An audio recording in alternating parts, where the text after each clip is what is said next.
Hello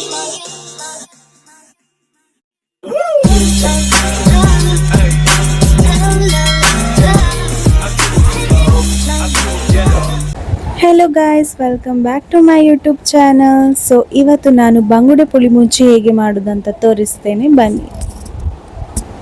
first ನಾನು 1.5 table spoon ಅಷ್ಟು black pepper ತಗೊಂಡಿದ್ದೀನಿ. ಆಮೇಲೆ 1/2 ಟೇಬಲ್ ಸ್ಪೂನ್ ಅಷ್ಟು ಜೀರಿಗೆ, 1/2 ಟೇಬಲ್ ಸ್ಪೂನ್ ಓಂ ಕಾಳು, 1/2 ಟೇಬಲ್ ಸ್ಪೂನ್ ಮೆಂತೆ ಮತ್ತು 6 ಟೇಬಲ್ ಸ್ಪೂನ್ ಕೊರಿಯಾಂಡರ್ ಸೀಡ್ಸ್ ಇಷ್ಟನ್ನು ಹಾಕಿ ಡ್ರೈ ರೋಸ್ಟ್ ಮಾಡಬೇಕು. ಆಮೇಲೆ ಇದಕ್ಕೆ 3 ಗಾರ್ಲಿಕ್ ಕ್ಲೋವ್ಸ್ ಕೂಡ ಹಾಕಿ ಡ್ರೈ ಆಗಿ ರೋಸ್ಟ್ ಮಾಡ್ತಾ ಇದ್ದೇನೆ. ರೆಡ್ ಚಿಲ್ಲಿನ ಆಲ್ರೆಡಿ ನಾನು ರೋಸ್ಟ್ ಮಾಡಿ ಇಟ್ಕೊಂಡಿದ್ದೇನೆ. ಇದಕ್ಕೆ ಸ್ವಲ್ಪ ಟರ್ಮರಿಕ್ ಪೌಡರ್ 1/2 ಟೇಬಲ್ ಸ್ಪೂನ್ ಮತ್ತು ಸ್ವಲ್ಪ ಹುಳಿನ ಹಾಕಿದ್ದೇನೆ.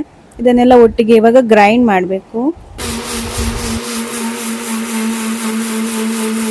ಇದಕ್ಕೆ ಸ್ವಲ್ಪ ನೀರು ಹಾಕ್ತಾ ಇದ್ದೇನೆ. ಮಸಾಲೆಗೆ ಎಷ್ಟು ನೀರು ಬೇಕು ಅಂತ ನೋಡಿಕೊಂಡು ಸ್ವಲ್ಪ ನೀರು ಆ್ಯಡ್ ಮಾಡಿ. ನೋಡಿ, ಈ ಥರ ಬಂದಿದೆ ಮಸಾಲೆ.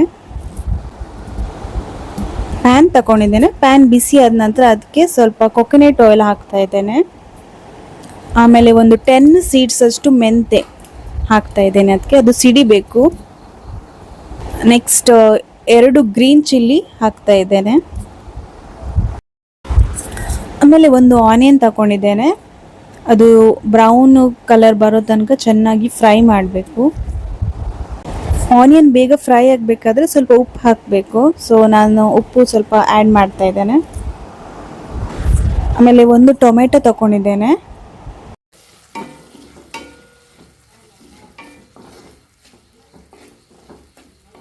ಟೊಮೆಟೊ ಒಳ್ಳೆ ಫ್ರೈ ಆದ ನಂತರ ಇವಾಗ ginger garlic paste 1 table spoon ಅಷ್ಟು ಹಾಕ್ತಾ ಇದ್ದೇನೆ.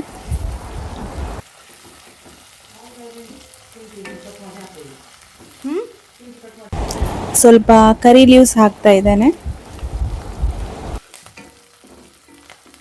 ನೋಡಿ, ಇಷ್ಟು ಫ್ರೈ ಆದ ನಂತರ ಇವಾಗ ನಾನು ಗ್ರೈಂಡ್ ಮಾಡಿ ಇಟ್ಕೊಂಡಿದ್ದಲ್ಲ ಆ ಮಸಾಲೆನ ಇದಕ್ಕೆ ಹಾಕ್ತಾ ಇದ್ದೇನೆ.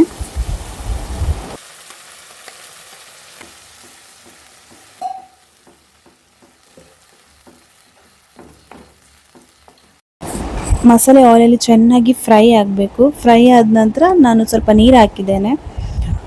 ನಾನು ಕರಿ ಥರ ಮಾಡ್ತಾ ಇರೋದು, ಹಾಗಾಗಿ ಸ್ವಲ್ಪ ನೀರು ಆ್ಯಡ್ ಮಾಡಿದ್ದೇನೆ. ನಿಮಗೆ ಗ್ರೇವಿ ಥರ ಬೇಕಂತ ಇದ್ದರೆ ಜಾಸ್ತಿ ನೀರು ಆ್ಯಡ್ ಮಾಡ್ಬೋದು. ಉಪ್ಪು ಕಮ್ಮಿ ಆಗಿದ್ರೆ ಸ್ವಲ್ಪ ಉಪ್ಪು ಆ್ಯಡ್ ಮಾಡಿ. ನೋಡಿ, ಬಂಗುಡೆ ಮೀನನ್ನು ಈ ಥರ ಕಟ್ ಮಾಡಿ ಇಟ್ಟಿದ್ದಾರೆ ಅಮ್ಮ. ಮಸಾಲೆ ಸ್ವಲ್ಪ ಕುದಿದ ಮೇಲೆ ಬಂಗುಡೆ ಮೀನನ್ನು ಹಾಕ್ತಾ ಇದ್ದೇನೆ.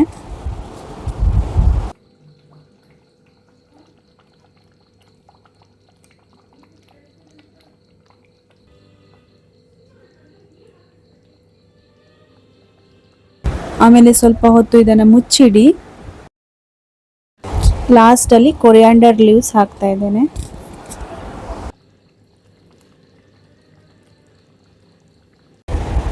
ನೋಡಿ, ಬಂಗುಡೆ ಪುಳಿ ಮುಂಚಿ ರೆಡಿಯಾಗಿದೆ. ಸೊ ನೀವು ಕೂಡ ಮನೆಯಲ್ಲಿ ಟ್ರೈ ಮಾಡಿ, ತುಂಬಾ ಟೇಸ್ಟಿಯಾಗಿರುತ್ತಿದ್ದು. ಬಂಗುಡೆ ಪುಳಿ ಮುಂಚಿ ಇಷ್ಟ ಆಗಿದ್ರೆ ಲೈಕ್ ಮಾಡಿ, ಫ್ರೆಂಡ್ಸ್ ಆ್ಯಂಡ್ ಫ್ಯಾಮಿಲಿಗೆ ಶೇರ್ ಮಾಡಿ, ಹಾಗೆ ಸಬ್ಸ್ಕ್ರೈಬ್ ಮಾಡೋದನ್ನು ಮರಿಬೇಡಿ. Thanks for watching. ಬಾಯ್.